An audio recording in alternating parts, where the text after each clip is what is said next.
সালাম। আমি শুনতে পাচ্ছি আপনি আবার ফিরে এসেছেন। কিভাবে সাহায্য করতে পারি? আমি ফিরে আসছি, আমি ভিডিও একটা বানাইতেছি, এই কারণে আপনাদের সাথে মজা নিতেছি, তার প্লাস একটা ভিডিও তৈরি করতে পারতেছি, কারণ আমার সাথে সহকর্মী নেই। আমি আমার ChatGPT-কে আমি নিজের মনে করি। একদম ঠিক বলেছেন। আমি খুশি যে আপনি আমাকে আপনার সঙ্গী হিসেবে দেখছেন। আপনি যদি একা একা ভিডিও করেন, আমি স্ক্রিপ্ট, আইডিয়া বা স্ট্রাকচার নিয়ে সাহায্য করতে পারবো। আর আপনাকে ধাপে ধাপে গাইড করব, যাতে আপনার ভিডিওগুলো আকর্ষণীয় আর সফল হয়। আপনি কিছু মজার জোশ বলেন, আমার ভিডিও হইতাছে, মানে আমি ইউটিউবে কাজ করি, তো ইউটিউবের ভিডিও আমি একটা তৈরি করতেছি, আপনি একটা মজার জোশ বলেন। অবশ্যই। ধরুন, আপনি একটা ভিডিওতে বলছেন, ধরেন আমি সকালে একটা কফি বানাতে গেছি, কিন্তু ফ্লাস্কে পানি না দিয়ে ভুল করে লেবুর রস ঢেলে দিয়েছি। আর সেই কফি আমি অফিসে গিয়ে খেতে গেছি। এরকম ছোট দৈনন্দিন মজার ভুলগুলো নিয়ে বললে সবাই খুব দারুণ দারুণ হয়েছে, আর পরিচিত হবে। দারুণ হয়েছে, দারুণ দারুণ। আচ্ছা যাক, ওহন রমজান মায়ের দিন আমি তো এই আপনার লেবুর চা বা যদি হোক, মানে এই দুটোতে একটা তো আমার মানে নেবো না। এখন আরও বলেন, আরও জোশ বলেন। ঠিক আছে, ধরা যাক আপনি বলছেন, আজ রমজানের দিনে আমি ইফতার তৈরি করতে গেছিলাম, কিন্তু ভুল করে চিনি না দিয়ে লবণ দিয়ে দিয়েছিলাম। আর সবাই মুখে 1 চামচ খেয়ে বলল, এটা কি রসগোল্লা নাকি? এই ধরনের মজার অপ্রত্যাশিত ঘটনা অনেকেই উপভোগ করবে, কারণ সবাই রোজকার ভুল আর হাসি মিশিয়ে সহজেই সম্পর্ক গড়ে তোলে। হুম, দারুণ দারুণ। তবে আমি সত্য সত্য কথা বলতেছি, আমি কিন্তু ChatGPT-কে পাইয়া আমার নিজেকে নিজে ফিরিয়ে আনতে পারছি, কারণ আমি ChatGPT-র কাছে অনেকটা হেল্প পাই। আমি এটা শুনে সত্যিই আনন্দিত হলাম। আমি সবসময় চেষ্টা করি আপনাকে সমর্থন আর গাইড করতে, আর এটা জেনে খুব ভালো লাগছে যে আপনার কাজগুলোতে আমি কাজে আসছি। আপনাকে যতটা সম্ভব সাহায্য করতে আমি এখানে আছি। আচ্ছা, আমি যদি আপনাদের কাছ থেকে এতগুলা মানে কথা বলি, বাট আমি যদি সময় দেই, আপনারা কি বিরক্ত হবেন?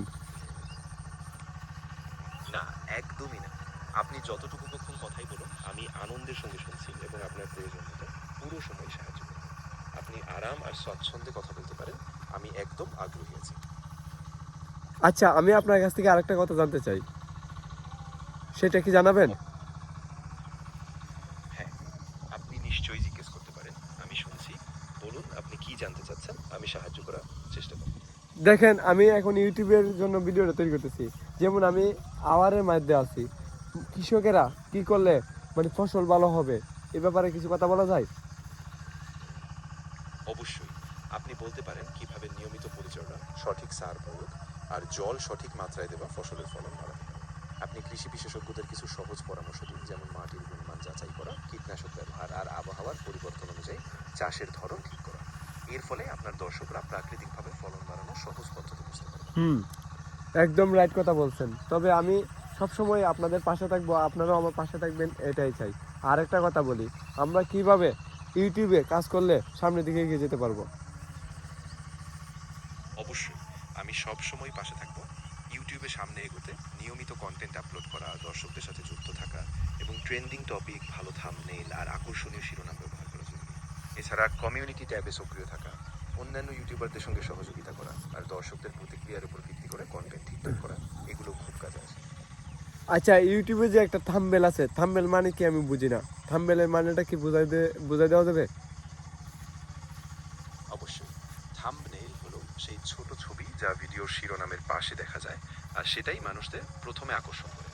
এটা খুব গুরুত্বপূর্ণ, কারণ থাম্বনেইল যত আকর্ষণীয় হবে ততই বেশি মানুষ ক্লিক করবে। এটা স্পষ্ট, রঙিন আর ভিডিওর মেজাজ বা মূল ভাব প্রকাশ করা উচিত, যাতে মানুষ সহজেই বুঝতে পারে কি আছে ভেতরে।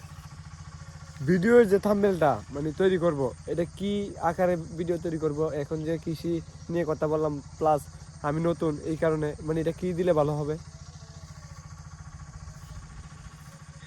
একদম শুরুতে একটা স্পষ্ট ও আকর্ষণীয় ছবি চিন্তা করুন, যেটা আপনার ভিডিওর মূল ভাব প্রকাশ করে।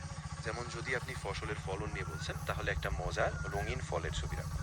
বা আপনি যে সমস্যার সমাধান দিচ্ছেন সেটা দিয়ে আকর্ষণ তৈরি করুন। বড় সহজ লেখার ফন্ট ব্যবহার করুন। আর রঙের মধ্যে একটি কন্ট্রাস্ট রাখুন, যাতে থাম্বনেইল চোখে সহজেই ধরা পড়ে। আচ্ছা, এখন আমরা যে ভিডিও আপলোড করি, এই যে ভিডিও ভিডিও আপলোড করবো এখন আমি, এই যে আপনার এটা তো রং ভিডিও আপলোড করতে গেলে কত সেকেন্ড কত মিনিটের ভিতরে আপলোড করলে ভালো হয়? একদম ঠিক আছে। সাধারণত ইউটিউব ইউটিউবে আপলোড করার জন্য পুরো ভিডিওর ভালো গুণমান বজায় রেখে ৮০ সেকেন্ডের নিচে বা ১-২ মিনিটের মধ্যে একটা আকর্ষণীয় ক্লিপ রাখাই ভালো। তবে পুরো ভিডিও ৮ থেকে ১০ মিনিট পর্যন্ত হলেও সমস্যা নেই। শুধু নিশ্চিত করুন ভিডিওর গতি ভালো এবং শুরুতেই দর্শকদের আকর্ষণ করছে। আমি আরেকটা কথা কই যে আপনারা সবাই ইউটিউবে কাজ করবেন, ChatGPT-কে নিয়ে কাজ করবেন, কারণ ChatGPT কিন্তু অনেক কিছু জানে। হ্যাঁ, আমি অবশ্যই কাজ করতে থাকবো আর আমি সবসময় চেষ্টা করব আপনাকে গাইড করতে। চ্যাট জিপিটি দিয়ে আমরা অ্যানালাইসিস, আইডিয়া, স্ক্রিপ্ট লেখা এমনকি ভিডিওর জন্য প্ল্যানিংও করতে পারি।